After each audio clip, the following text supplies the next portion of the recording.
Come on, let's keep it real, man.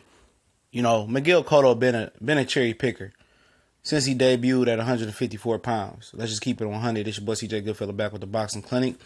And, I'm cool with him fighting Saddam Ali as long as he getting the hell up out of boxing.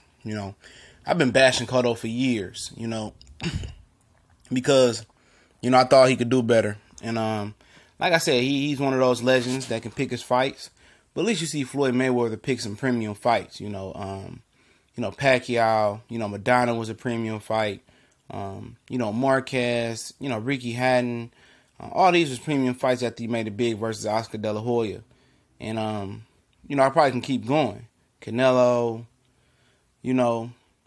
premium fights. Miguel Cotto, after the Pacquiao fight, Yuri Foreman, Ricardo Mayora, one-eyed Antonio Margarito, called him a Margarita.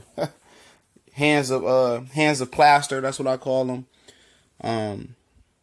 He fought Floyd, lost to Trout, did some middleweight things.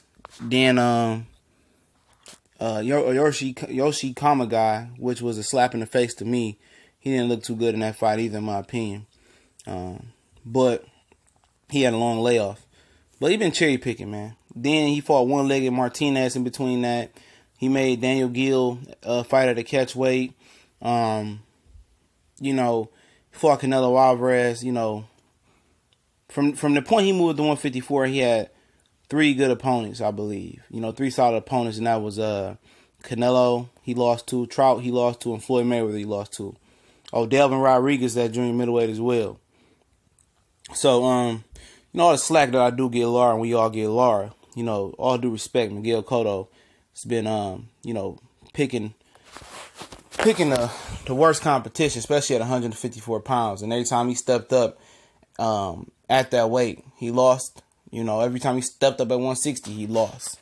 Or whatever, the catch weight above 154 is still considered middleweight. Let me say it right. He lost to Canelo, and the only thing he did was beat a drain, Gill, and a one-legged Sergio Martinez.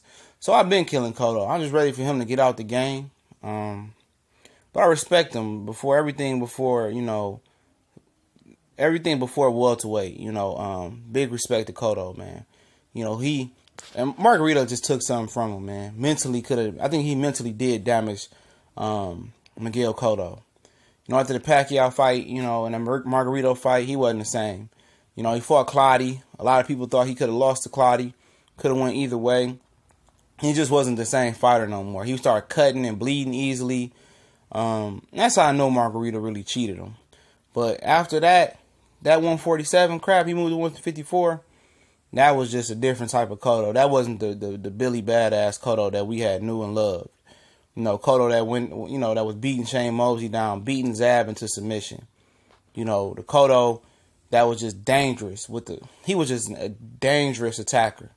He had the left hook to the body that was just demoralizing guys, breaking guys down. He was the absolute truth before Margarito did to him.